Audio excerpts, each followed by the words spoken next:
अस्सलाम वालेकुम नाज़रीन, प्रोग्राम ओपिनियन मुतल्लिक़ हाज़िर मैं बलिकार और यासिर अहमद हमको स्टूडियो में जॉइन करना था सीनियर तज्ज़ियाकार अली साहब। वेलकम अली साहब। Thank you Yasir.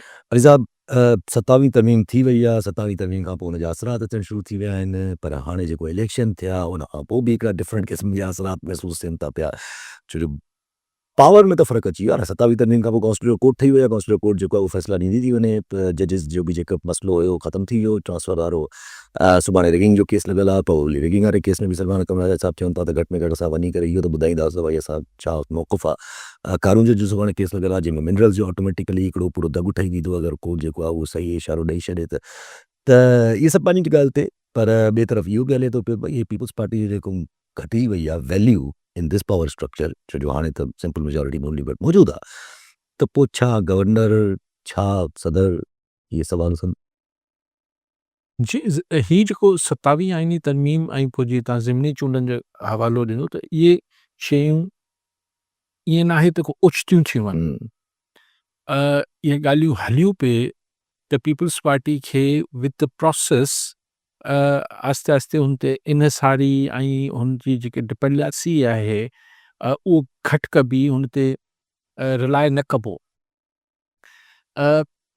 लेकिन ईअं बि न आहे त को पीपल्स पार्टी खे धिकारी करे छॾिबो, लेकिन बि चइबो बसि जिथे चऊं पिया जीअं चऊं पिया ईअं हलो असां सां, त इहो पर पीपल्स पार्टी पंहिंजी स्ट्रेटजी जीअं बि ठाहिणु चाही, हुननि 27वीं आईनी तरमीम खे बि सपोर्ट करे छॾियो। शायदि हूंदो त भई हिकिड़ी वर्किंग रिलेशनशिप रहणु खपे, लेकिन इलेक्शन्स में जेको पाण ॾिठो त पीपल्स पार्टी नवाज़ लीग खे हाणे नंबर गेम में हुकूमत हलाइण लाइ ऐं सिंपल कानून साज़ी करण लाइ, यानी जंहिंमें आइनी तरमीम न हुजे, उन लाइ हाणे ज़रूरत न रही पीपल्स पार्टी जी। बाक़ी इत्तेहादी MQM इहे सभु गॾिजी करे सघनि था, त लामुहाला पीपल्स पार्टी जी जेका बार्गेनिंग पोज़ीशन आहे हुई या आहे उहो घटिजी वेंदी। पर ॿिए पासे कुझु माण्हुनि जो ख़्यालु आहे त न, हींअर हुननि खे आज़ादु कश्मीर जी हुकूमत बि ॾिनी वई आहे, त ईअं न आहे त पीपल्स पार्टी खे सफ़ा कढण जो को इरादो हूंदो। लेकिन पीपल्स पार्टी खां इहो हाणे पीपल्स पार्टी अगरि कंहिं मामले ते बिल्कुलु तमामु घणो एग्रेसिव थी मुखालफ़त कंदी, त पोइ पीपल्स पार्टी जो जी हाणे को एज सच हुनजे कुल्हनि ते कोन बीठल आहिनि। हाणे सवाल इहो आहे त ही सभु शयूं हिन मां कहिड़ी शइ आहे जेका पाण खे ते पाण खे हैरत थिए। आईनी अदालत हेॾे माण्हू चई रहिया त बाबा हिन सां आम माण्हू जो छा वञे, आम माण्हू खंड में ऐं हिन में पूरो आहे, टमाटनि में, महांगाई में, हिन में। हिकिड़े हद ताईं ॻाल्हि सही हुई, पर हिकिड़े हद ताईं ग़लति हुई। हाणे अगरि हीउ जेको मिनरल वारो कारून शहर वारो केस आहे, मूं कल्ह बि इहा गुज़ारिश कई पे, हाणे किसो वञे पियो आईनी अदालत में। अगरि आईनी अदालत में इहो फ़ैसिलो इहो अची वञे थो त बाबा सिंध हाई कोर्ट जो फ़ैसिलो सही न हो ऐं भले तव्हां कारूंजर पूरो करे छॾियो बुलडोज़ करे, त थर जे माण्हुनि खे इहो सम्झ में अची वेंदी त आईनी अदालत सां आम माण्हू जी ज़िंदगी ते बि असर पवनि था। हाणे मूंखे ख़बर न आहे वकील साहिबान हुते पेश पवंदा न पवंदा, सिंध सरकार जो बाइकआउट कनि था पिया। बाइकआउट कनि था। हाणे बाइकआउट कनि था त जेको हीअं पाण टियों ॾींहुं कल्ह ॾिठो त आईनी अदालत में 5 जजिस जे वकीलनि बाइकआउट कयो, त हुननि चयो बाबा अगरि नथा अचो त असीं वन साइडेड बिना ॿुधण जे फ़ैसिलो ॾियूं था। त किथे इहे हिन में बि ईअं ई थींदो, अगरि थी सघे थो घटि में घटि, थींदो न थींदो त अदालत जो इस्तेहक़ाक़ आहे। त सवाल इहो आहे त पोइ हिन में बाक़ी ॻाल्हियुनि ते अचूं था, पर मुंहिंजे लाइ एरिया ऑफ कंसर्न इहो आहे, मूं कल्ह बि गुज़ारिश कई पे त सिंध सरकार खे गुज़ारिश ई करे सघूं था, अपील करे सघूं था त हू हिन अपील पंहिंजी वापसि वठे आईनी अदालत मां। छाकाणि त अगरि ही अदालती स्टैंप लॻी वियो हिकिड़ी दफ़ा, त पोइ ही कारूंजर बचिणो न आहे। ये आहे ऐं न सिर्फ़ु कारूंजर न बचिणो आहे, पर जीअं तव्हां चयो त पोइ हिन में जेके सिंध जी ॿियूं मादनियात आहिनि, उन लाइ बि रस्तो खुली पवंदो हुन फ़ैसिले जी रोशनी में। तंहिंजे करे हाणे सिंध सरकार खे हाणे सिंध जे माण्हुनि जी पल्स ॿुधणु खपे, माण्हुनि जी ख़्वाहिश ॿुधणु खपे, ॿियनि जी ख़्वाहिशनि खे बि ॿुधणु खपे, ज़ाहिर इक़्तिदारी सियासत आहे। पर हिते सिंध जे माण्हुनि जो ॿार बचो इहो उमेद करे थो सिंध सरकार मां त हू पंहिंजी अपील वापसि वठंदी, ऐं जेको सिंध हाई कोर्ट जो फ़ैसिलो आहे त हीउ हिकिड़ो क़ौमी विरसो आहे, ऐं हिकिड़ी हिन खे मतिलबु न कटियो वञे कारूंजर खे, सिंध जी सूंहुं आहे, त उहो बरक़रार रही सघे। हिन हवाले सां वकील साहिबान बि शायदि सुभाणे ई कराची में एहतिजाज कंदा, मूं ॿुधो पिए त ॿियनि वकील साहिबान खे बि सिंध हाई कोर्ट बार वारनि वकीलनि खे ॿियनि खे, पर सिर्फ़ु ही वकीलनि जो मसइलो त नाहे। कारहुंजर जेको आहे, ऐं सम्झां थो त समूहनि सिविल सोसाइटी जे माण्हुनि जो, पॉलिटिकल फोर्सिस जो, जेके बि सिंध सां जुड़ियल माण्हू आहिनि, बिना ॿोली ऐं नस्ल ऐं रंग जे फ़र्क़ जे, इहो त सभिनी जो मसइलो आहे। ऐं अगरि मतिलबु ईअं असीं सिंध जा माण्हू बसि ईअं ॾिसंदा रहिजी वेंदा ऐं हुननि जा ही ख़ूबसूरत जेका सूंहुं आहे सिंध जी, उहा वढिजी वेंदी या बुलडोज़ थी वेंदी। हाणे भले ई सिंध सरकार जी तावीलात ईंदी रहे त न साईं असां हुन जबलनि जे वेझो न पिया वञूं, असीं हेतिरो परे वञी करे सवाल ई पैदा सवाल ई नथो पैदा थिए, नज़रूं हुन में ई आहिनि। यस यस अॼु न साल खां पोइ 2 सालनि खां पोइ हिकु दफ़ो इजाज़त मिली वई त ही आख़िर में वञी इहे जेके जीअं हिन सॼे सुपर हाईवे ते असां वटि जबल हूंदा ज़ीरो थी विया, ज़ीरो थी त इहो महिरबानी कनि। ऐं सिंध जे सुभाणे अगरि हीउ थिए थो त आउं सम्झां थो जीअं मूं अर्ज़ु पियो कयो त हीउ सिर्फ़ु वकीलनि जो मसइलो नाहे, ही हर माण्हू खे हिन ते सेंसिटाइज़ थियणु खपे ऐं हिन खे हिकिड़ो हसास मामिलो आहे। इन ते सिंध जे माण्हुनि खे मतिलबु यकीननि घटिती हूंदी, पर ॾिसो सुभाणे केतिरी नज़र अचे थी नुड़ियत ते। कॉलर असांखे विजय कुमार ॾरकीमा जी। विजय साहब छा चवणु चाहींदा? जी विजय साहब वाला है जो एमकेएम वारा चवंदा पिया सुबहनि खे धार करे टुकड़ा टुकड़नि में, छा एमकेएम ख़बर न आहे अचनि था खाइनि अचनि था सिंध जो जया हिते आहिनि, हाणे एमकेएम वारा चवंदा सिंधियुनि खे टे टुकड़नि में छो कयो, इहो छो भला आहे? इहे हर भेरे इहे साम्हूं छो कंदा आहिनि? ठीकु साईं। साईं एमकेएम वारा, एमकेएम हिकिड़ी पार्टी आहे, ऐं न सम्झां त ही कंहिं हिकिड़ी ख़ासि आबादी जी मुकमल नुमाइंदगी करे थी। पार्टी आहे, कंहिंजो बि दिमाग़, हाणे हू हिकिड़ो चैनल जो मालिक आहे, उहो लाहौर में वेही चए थो सूबा टोड़े छॾियो। हाणे किथे बि वेही माण्हू को बि ठका ॾेई सघे थो विजय साहब, हिन जो मतिलबु इहो न आहे त उहो को थी वेंदो, छाकाणि इन खे अगरि वस पुॼंदो त बिल्कुलु करे छॾींदा। लेकिन सिंध जे माण्हुनि जी उमेदु आहे त हू पंहिंजी हिकिड़ी गॾियल जेका जागृता आहे ऐं गॾियल हिकिड़े जेको फ़हम आहे उनजो इज़हार कंदा ऐं कंदा, हुनखां अॻु कंदा रहंदा, त जीअं इहो मैसेज वञे त कुझु शयुनि ते सिंध जे माण्हुनि खे ऑफकोर्स धरती जो विरहांगो त कंहिं सूरत क़ाबिल क़बूल न आहे, लेकिन सिर्फ़ु एमकेएम त न, हू पंजाब लाहौर जी बि हिकिड़ी लॉबी आहे। ख़री कंहिं इशारे ॾिनो आहे, हीउ चैनल जो मालिक वेही लाहौर में हुनखे कहिड़ी इहो नई गीदड़ सिंह की हथाई आहे त सॼे मुल्क में सूबा ठाहे छॾियो, भई तव्हांखे कहिड़ी तकलीफ़ आहे? एमकेएम खे त आहे पेट जो सूर। त इहा हिकिड़ी छॾियल आहे, लाइन ॾिनल आहे। ऐं मूंखे कल्ह अफ़सोस थियो त इस्माइल राहू साहब सूबाई वज़ीर आहिनि, जो पस मंज़र नेशनलिस्ट रहियो आहे, मतिलबु हू हुननि हिकिड़ी ॻाल्हि यकीननि नादानिस्तगी में कई हूंदी, पर राहू साहब खे चवंदुसि त थोरो आइन खे मुतालो करे वठे। इहो जेको मौक़ुफ़ हू वठनि पिया, कल्ह मूं हुननि जी ॿुधी गुफ़्तगू, सूबाई असेंबली त सूबाई असेंबली मां जेसि ताईं 2 भाङे 2 अक्सरियत न पास कंदी, तेसि ताईं पार्लियामेंट में किसो न वेंदो आहे, तेसि ताईं सूबो न ठहंदो। राहू साहब ईअं न आहे, इहो एमकेएम जो मौक़ुफ़ आहे। जेको हक़ीक़ी मौक़ुफ़ आहे मुंहिंजो तव्हांजो न आहे, आइन पढ़ी वठो, उहो जंहिं आर्टिकल जो ज़िक्र थिए पियो जंहिंमें ही सभु ॻाल्हियूं लिखियल आहिनि, उहो सूबा ठाहिण लाइ न आहिनि, उहो सूबनि जी हदबंदी में फ़र्क़ु करण लाइ आहे, दंगनि में अॻियां पोयां करणु आहे, इहो न आहे। ऐं थ्योरी इहा आहे त जेका 28वीं तरमीम या 29 तरमीम जेका बि हुननि जे मथे में आहे, त उन में तरमीम आइन में कबी इहा आहे त सूबनि जी जेका ही राय ज़रूरी आहे सूबो टोड़ण लाइ, उहो ख़तमु करे छॾिबी। पर आउं चाहियां थो त उहो ख़तमु थिए या न थिए, हाणोके आइन में गुंजाइश न आहे। अच्छा, सुभाणे आइन में गुंजाइश बि ठाहे वठनि, सिंध जे माण्हुनि वटि गुंजाइश न आहे न सर।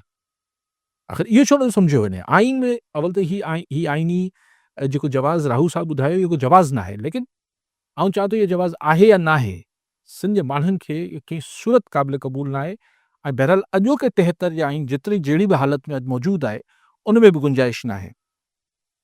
सो आई बिलीव के ही हिकिड़ो जेको हिकिड़ो रिंगट आहे, इहो बेमक़सद न आहे, हिन जे पोयां पूरी कहाणी मौजूदु आहे, हिन जे पोयां हिकिड़ी सोच मौजूदु आहे।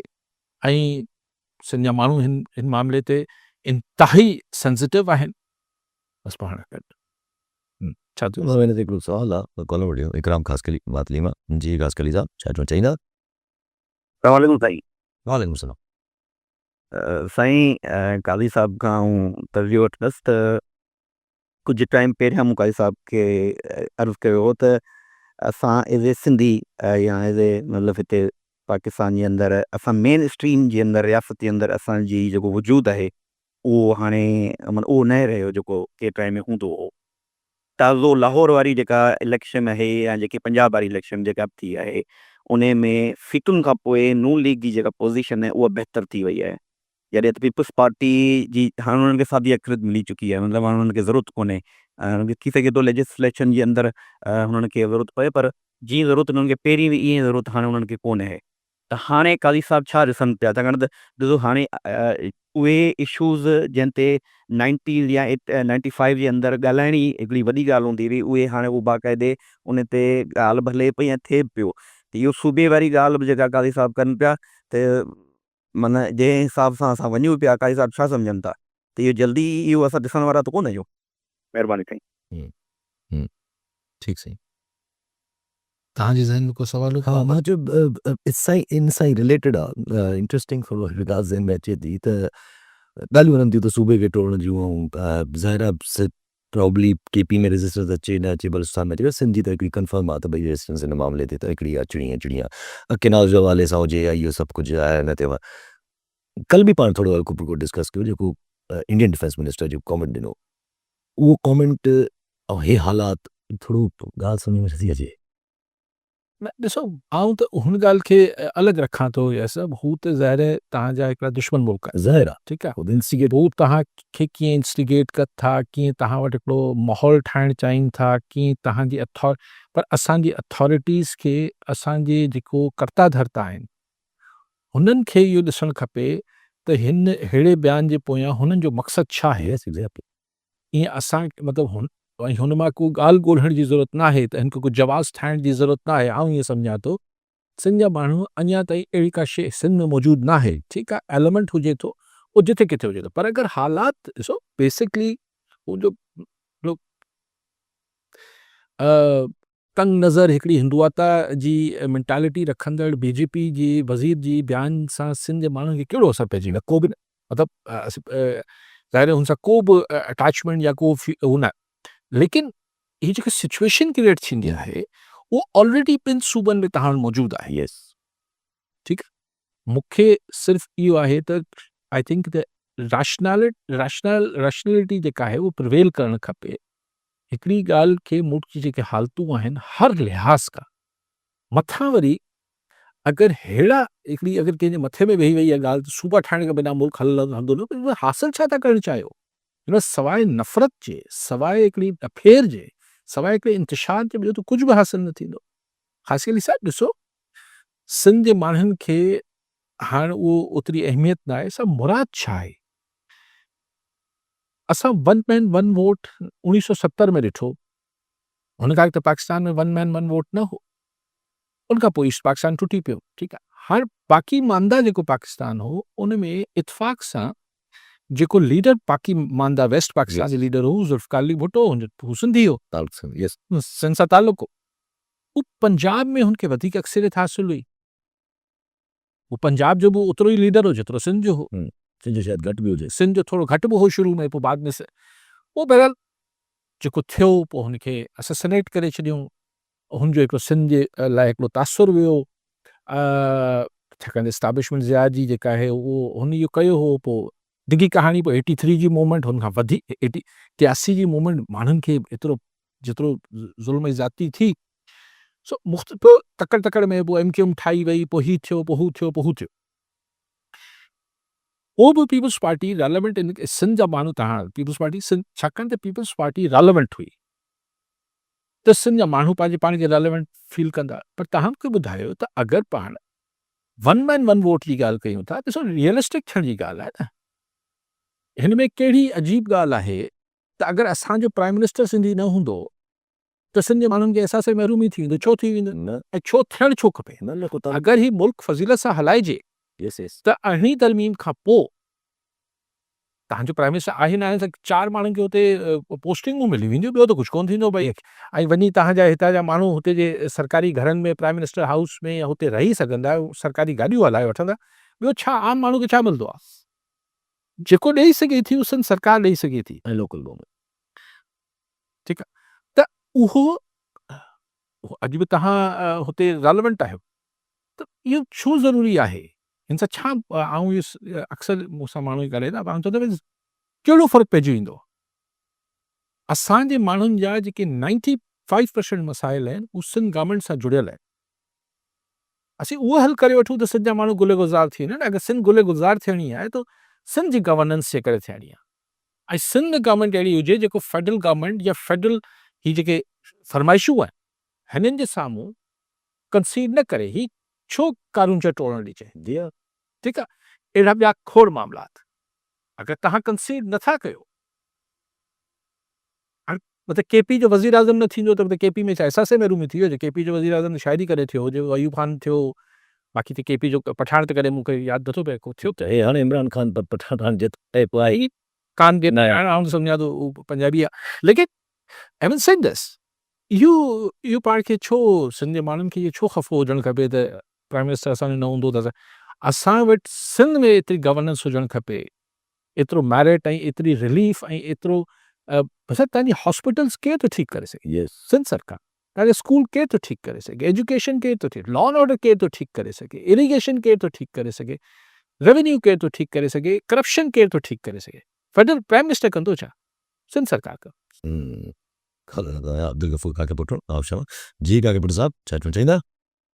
साईं कारी साहब ऐं आके साहब करण जो सलाम वारो। साईं कारी साहब खां मुंहिंजो इन ते तबसरो वठणु चाहींदासीं त अॼु हामिद मीर नामियार साहब निहायत अहम ॻाल्हि जा निशान कई आहे त जेको खुलियल जंग अफ़गानिस्तान सां हींअर मुसलसिल ख़ुदकुशि हमला जेको आहे सो इन्हीअ जो जेको किरफ़ इस्लामाबाद पिशावर न पर इहो कराची लाहौर ऐं ॿियनि जेको आहे सो कुझु शख़्सियतुनि सां गॾोगॾु आम माण्हूअ खे मुतासिर कंदो।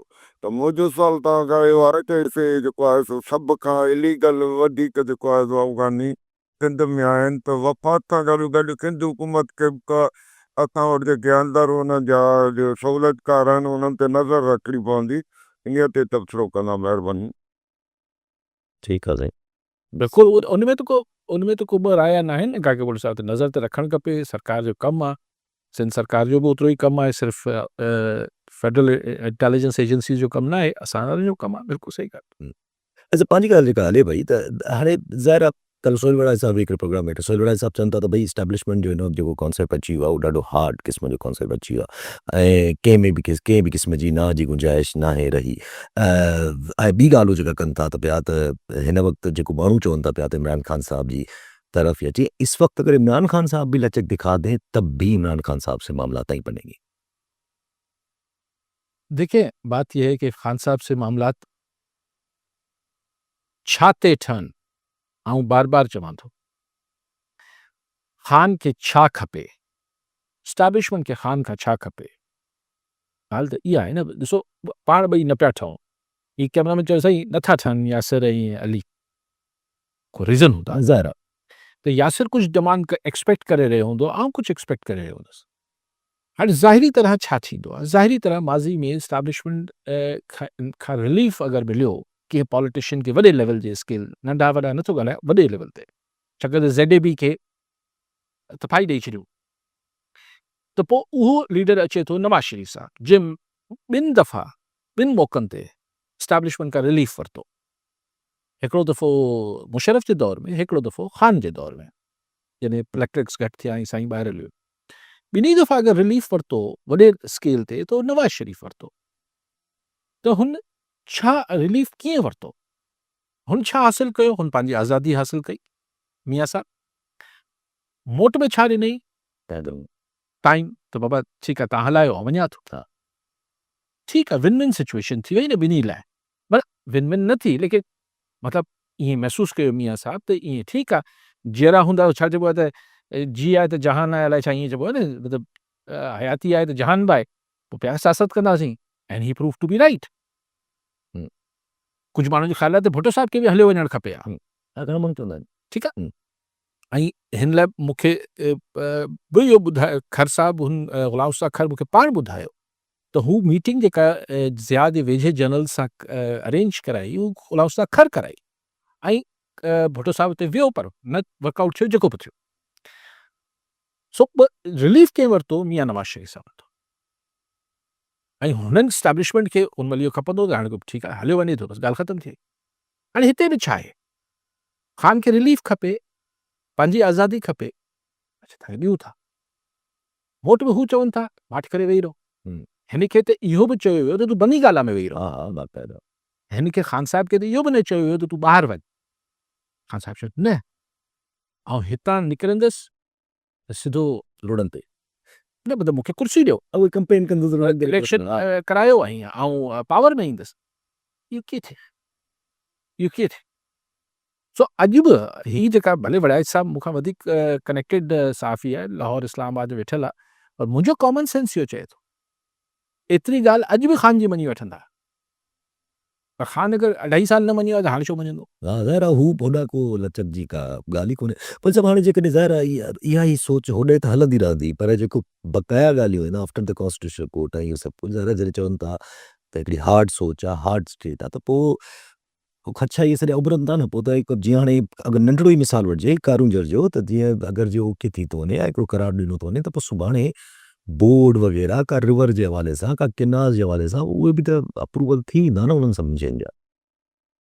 सर ॾिसो ॻाल्हि इहा आहे त उहा मिसाल ॾियणु नथो चाहियां, पर हिन में एवरी टाइम जेको मतिलबु हू चयूं त भई एग एंड चिकन एंड आउं त गोट चवां थो, हू त अंग्रेज़ी में ॿियो आहे, त चओ त हलो बाबा पाण बर्गर ठाहियूं था, आउं बिदो ॾींदुसि, तव्हां जेको आहे उहो पंहिंजो गोश्त थोरो कटे ॾिजो, फर्स्ट क्लास पैसा अधोद करे वठंदासीं। थोरी देरि उहो जेको आहे उहो बकरी खे या ॿकर खे अहसासु थियो या ढगी खे अहसासु थियो त मुंहिंजो त गोश्त कटिजे पियो, जी हा हे त रुॻो बेदो ॾेई छॾी अथई मुर्गी, हिनखे त कुझु थिए नथो। सो अगरि पीपल्स पार्टी ईअं कंदी रहंदी त पीपल्स पार्टी त पंहिंजो पॉलिटिकल हुनखे स्लैश कंदी वेंदी न, जीअं हू ॿकरी करे पई, हू पंहिंजो हिकिड़ो टुकड़ा हिन हीउ जेको जॉइंट वेंचर आहे, हीउ जेको जॉइंट बिज़नेस थींदो, मिसाल करे कारूंजर खे इहो ख़ुदा ख़बर आईनी अदालत छा फ़ैसिलो कंदी, अदालत आहे पाण प्रिडिक्ट नथा करे सघूं, लेकिन अगरि सिंध सरकार वापसि नथी वठे पंहिंजी अपील, कंहिंजी बि फरमाइश ते, कंहिंजे बि प्रेशर ते,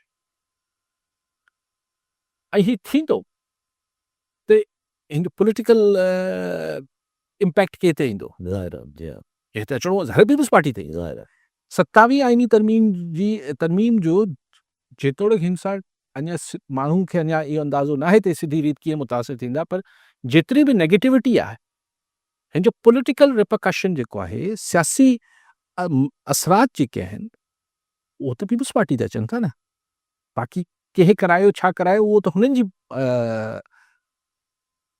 ठीकु आहे। त अगरि हीअं पीपल्स पार्टी इहो पंहिंजी इक्वेशन रखणु चाहे थी, लेकिन आउं हिकु ॿी ॻाल्हि कयां थो, ॾिसो एतिरो सोलो न आहे, हीअ जेको ॿी ॻाल्हि तव्हां कई त भई न ॿुधणो आहे, बसि पीपल्स पार्टी अगरि वञे थी त हली वञे, इहे जेके ॻाल्हियूं हलनि पियूं, हाणे पाण हिकिड़े मफ़रूज़े ते ॻाल्हायूं था त मिसाल NFC ते, मिसाल के ॿिए मामले ते पीपल्स पार्टी अटकी पई, मिसाल ॾुखियो लॻे थो इहो सभु कमु, लेकिन मिसाल कारूंजर ते पंहिंजी दरख़्वास्त वापसि वठी छॾी अथई, हाणे छा थींदो? भई माज़ी में त किनाल्स ते पीपल्स पार्टी जेको हू चवनि था त असां सां ॻाल्हि करे फिरी वई, आउं नथो चाहियां, आउं चाहियां त पीपल्स पार्टी मञियो ई कॾहिं न हूंदो, त हुन महिल त ज़रूरत हुई सही शहबाज सरकार खे हलाइण लाइ, हाणे त ज़रूरत न आहे, त हाणे मफ़रूज़े तौरु पीपल्स पार्टी हाणे बीह रहे थी, नथा कई, पोइ छा थींदो? छा करे वठंदा? ऐं ॻाल्हाइणु शुरू कया न तव्हांखे नैब जा केसिस, ठीकु आहे, FIA ऑपरेट कंदी, हिते बि सिंध सरकार आहे न, अगरि सुहेल आफ़रीदी उते KP में रजिस्ट करे सघे थो त हिननि वटि त क़ौमी असेंबली में बि मौजूदगी आहे, सेनेट में बि अञा मुंहिंजे ख़्याल नंबर 1 मेजॉरिटी पीपल्स पार्टी जी आहे, मेजॉरिटी पीपल्स पार्टी, त छा कंदा? उतां लोटा ठाहिणु शुरू कंदा, सिंध सरकार खे छा हटाए सघनि था? कीअं हटाईंदा? पोइ हिते गवर्नर रूल हणी छॾींदा, हिते त एतिरी एब्सोल्यूट मेजॉरिटी आहे पीपल्स पार्टी जी, जी केपी में हुननि जी आहे। केतिरा लोटा ठाहिणा पवंदा हितां पीपल्स पार्टी जी हुकूमत हटाइण लाइ? ॾिसण एतिरो सवलो बि न आहे। न ॿुधणो आहे, पर न ॿुधणो हूंदो। हाणे पीपल्स पार्टी जेका हिकिड़ी इंतिहाई कंफर्टेबल ज़ोन में आहे, उन कंफर्ट ज़ोन मां ॿाहिरि ईंदी, त करे छा वठंदा? फंड्स रोके सघनि था छा? कीअं रोकींदा? See, it's not that इहे जे माण्हू बसि असां तजिया नगाए मिड़ी असां वांगुरु दॿे छॾीनि था किसे खे। मूंखे सम्झाए न, चओ आउं त असां डिस्कस कया पियो, आउं नथो चवां त आउं सही आहियां, पर मूंखे सम्झायो। अच्छा, पोइ हिकिड़े ई वक़्त में पीटीआई खे बि प्रेस कंदा, ॿिए पासे पीपल्स पार्टी खे बि प्रेस कंदा, पोइ मौलाना फज़ल रहमान बि हल्के सुरनि में मुखालफ़त करे पियो, उहो हल्के सुरनि वारी बि मुखालफ़त खे ॾिसंदा।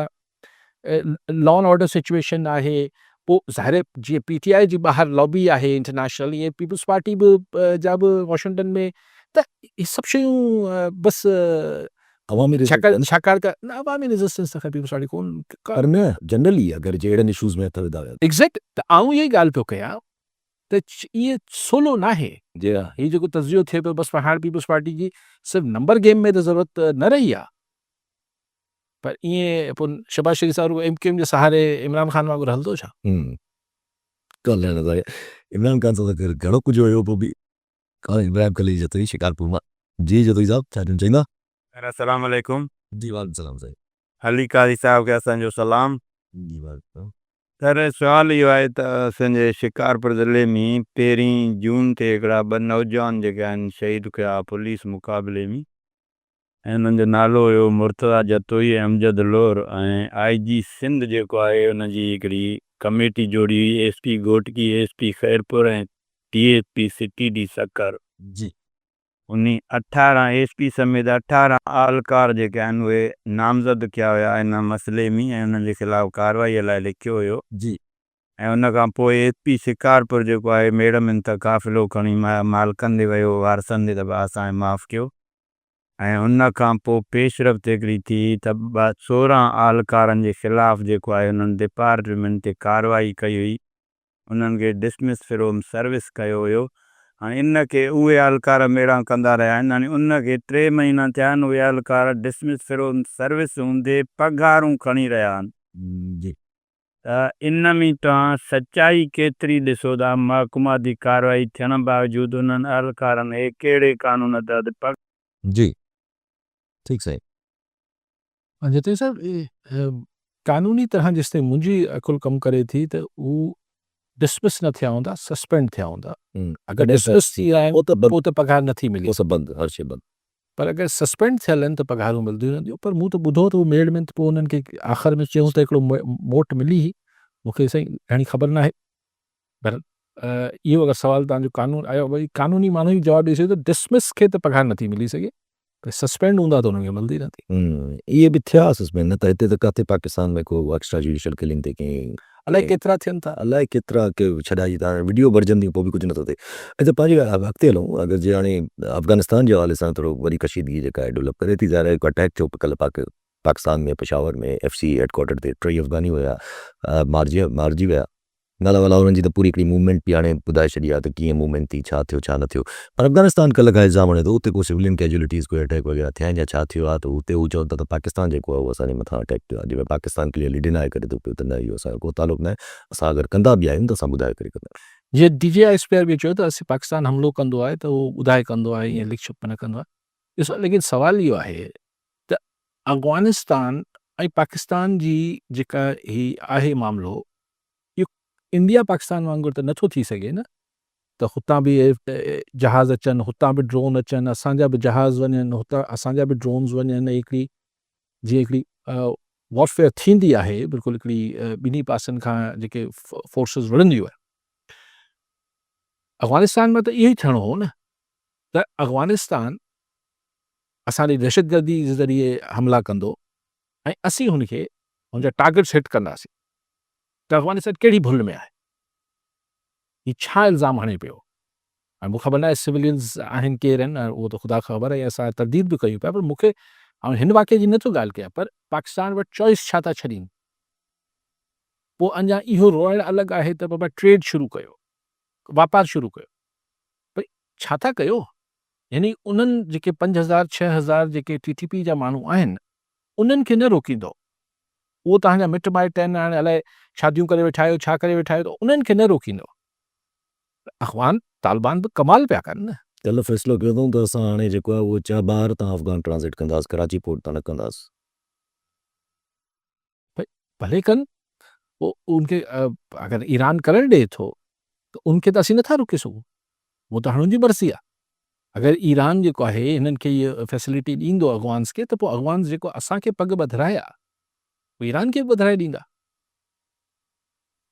असां जेको मतिलबु ज़ियाउल खां वठी 40 सालनि खां अफ़गानियुनि जी ख़िदमत करे करे जेको आहे अची पंहिंजा सॼा हशर बुरा कया आहिनि असांजी जेको आहे हुकुमराननि, इहो अगरि ईरान खे असां मां सबक़ु नथी सिखे ऐं अफ़गाननि खे इहो फैसिलिटी ॾिए थी त ईरान जी बंदरगाह मां माल अचे ऐं हुननि जी ट्रेड थिए, जेको पटका ॿधाईंदा अफ़गान हुननि खे उहो ईरानी ॾिसी वठंदा। बाक़ी हाणे छा था चई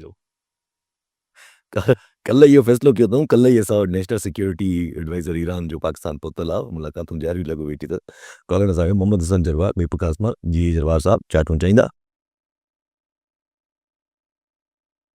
जी जरवार साहब साईं असांजो अर्ज़ु इहो आहे जी त मीरपुर ख़ासि पर कंहिं बि सिंध जे कंहिं बि ज़िले कुंद कुर्च में इन ते भुते जो कर्ज़ असां तां शायदि लथो न आहे ऐं चोर खुरूं धाड़ूं हमेशह असांखे इहे तोहफ़नि में मिलिया आहिनि। जी हाणे इन जो को हल असांखे कढी ॾियो। जी ठीकु साईं, ठीकु साईं। ॿ अलॻि ॻाल्हियूं आहिनि।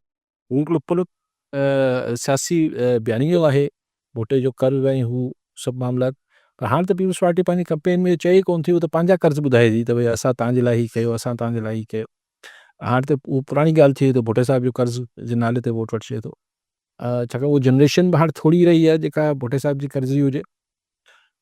बाक़ी हाणे अमन अमान जी सूरत हाल उहो बिल्कुलु सही आहे। उहो जेसिताईं सही पुलिसिंग ठीकु न थींदी ऐं ईमानदारी सां इहो टारगेट न थींदो त लॉ एंड ऑर्डर ठीकु थियणो आहे।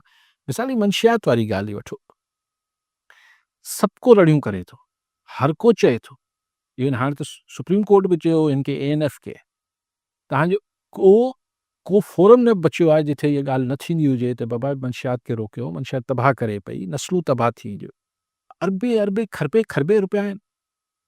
पट्टा जा पट्टा जेके आहिनि उहे ज़ोन्स विरहाए ॾिननि आहिनि भुतारनि खे त भई तव्हांजो ही इलाइक़ो आहे, तव्हांजो ही इलाइक़ो आहे, उगाड़ी कजो, पोइ हेतिरो हिननि जो हेतिरो हुननि जो।